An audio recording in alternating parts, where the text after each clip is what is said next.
Today we're talking undefeated UFC fighters and their biggest weaknesses. Khamzat Chimaev is first, and I think the biggest weakness of Khamzat Chimaev is the cardio. People give a lot of excuses to Khamzat Chimaev. They say, okay, in the Gilbert Burns fight, he didn't follow his game plan, he got into a brawl, he was fighting at 170, it was a rough weight cut. But at the end of the day, all fighters have issues that they struggle with before the fight and during the fight. Khamzat Chimaev still got tired in a 3-round fight. And then fast forward to the Kamaru Usman fight, again, a 3-round fight, and he looked like he was slowing down. A lot of people talk about the broken hand. I understand that. And that could be a reason why. But we've never seen Khamzat Chimaev in a 5-round fight. His next fight will probably be in a 5-round fight, and I think the cardio is going to be the biggest thing people are going to be looking at in the matchup against Dricus du Plessis. From what we've seen against the Gilbert Burns fight, and just the way Khamzat Chimaev fights, when you fight as aggressive and as explosive in the first and second round as Khamzat Chimaev does, it's hard to keep up the same pace for the entire fight. And that's the thing with that type of fighting. Most of those guys just cannot have cardio for the entire fight like that. It's almost next to impossible to keep up that same pace as you do in round one, unless you're a guy like Merab Dvalishvili. And I don't think Khamzat Chimaev is a Merab. I don't think anybody's a Merab. And I don't think he can keep up that crazy first round pace like he uses on his opponents for 5 rounds. So I think the biggest issue with Khamzat Chimaev is his cardio. Shavkat Rakhmonov. I think the biggest weakness of Shavkat Rakhmonov, this one's very specific, but I think it's his head movement. I've talked about this since basically he's joined the UFC. He just doesn't have that much head movement, and he gets hit a lot. But thankfully he has a great chin, he has great durability, he has tons of power, and that's what I think saves him. But I think there's only so long you can get away with the head movement Shavkat has before somebody ends up catching you, because everybody can get knocked out. I think if he fought a guy like Joaquin Buckley, it'd be a very dangerous fight for him because he's dealing with a guy that can knock him out, and he's very hittable. That's the problem I see with Shavkat Rakhmonov, is just how hittable he is. And he fought a guy like Ian Garry, who is a great striker, but Ian Garry isn't the dangerous knockout artist like some of these other guys are. Sure, he has knockouts, but he's not a one-punch knockout type of guy. And I think if Shavkat faces a guy like that, that could be his kryptonite. Ilia Topuria. Ilia Topuria is probably the best undefeated fighter in the UFC right now, next to Khamzat Chimaev. And the biggest weakness of Ilia Topuria, a lot of people say he has no weaknesses, but I think there's one big weakness that he has, and it's the low kick. When you're heavy on the front leg or you have a boxing style like that, you're always susceptible to the low kick. And I think that's the big thing for Ilia Topuria. We've seen him struggle before with the low kick.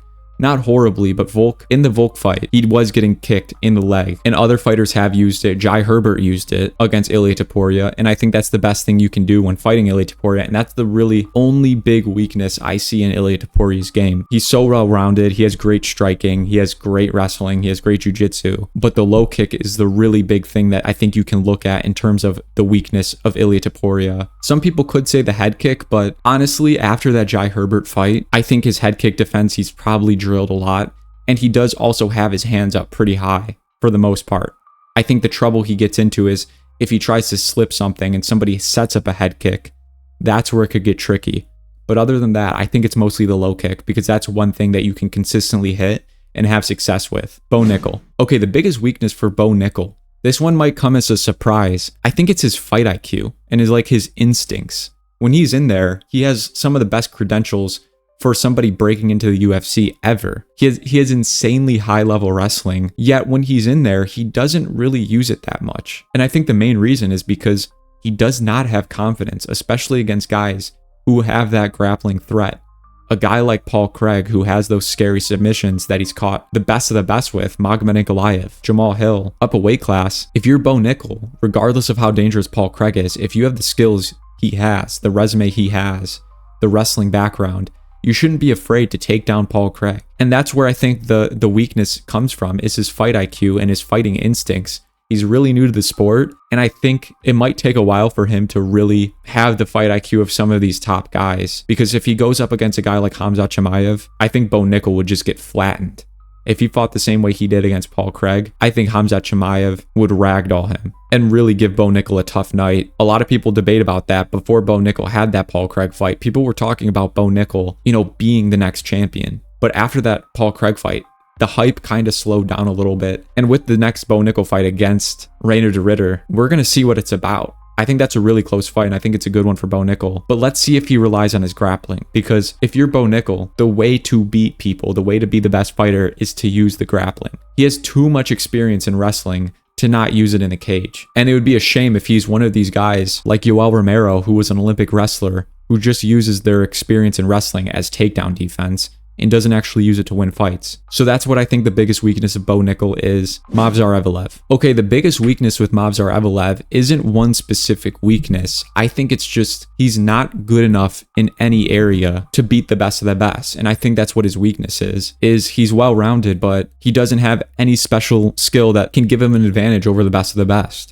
And I think that's his weakness. If he fights a guy like Volk, which I think that fight's going to happen next, I don't think he can take down Volk and hold him there. I don't think he can submit Volk.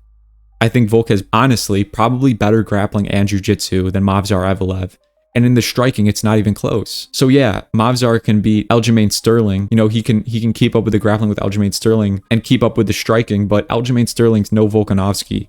And I think once he faces a guy like that, it's going to really expose, you know, the biggest weakness of Movsar, which is he's just kind of a jack of all trades. He's really good at each one, but he just isn't specialist level in any area of the game. You could argue grappling a little bit. Still, a guy like Aljamain Sterling, who is a very good grappler and was coming from 35, gave him really big problems. That's the biggest weakness I see with Movsar. Lerone Murphy. I think the biggest weakness of Lerone Murphy, a lot of people make the comparison, Lerone Murphy is kind of like the next Leon Edwards. And I kind of agree. I think Leon Edwards' biggest weakness is Lerone Murphy's biggest weakness. They kind of fight off the back foot a lot. And I've never seen someone win a fight, for the most part, fighting off the back foot.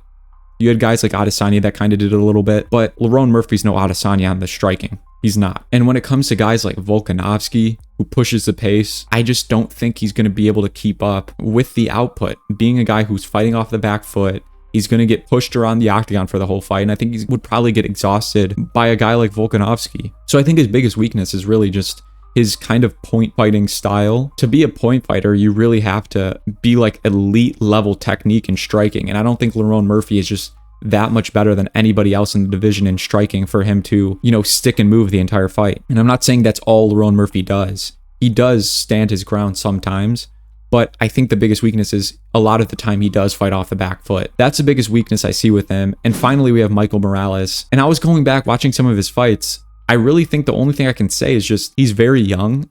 And I think the weakness is his inexperience and skill. Like, I don't think he's a fully developed fighter yet. Or I don't think he's reached his potential yet. He's only like 25 years old. When you see him fight, he's well-rounded and he's good in everything. But he doesn't really blow you away with any part of the game. It's not like watching Ilia Topuria box somebody or Khamzat Chimaev grapple somebody. And I'm not saying he even has to be that skill level, but I just don't think he has the skill level yet to keep up with the best of the best guys. And I think the best of the best guys would expose that weakness, which is just the underdevelopment of Michael Morales and kind of the inexperience as well too. But that's what I think his biggest weakness is. Let me know what you guys think in the comments below. Do you agree? Do you disagree? I'll see you guys in the next one.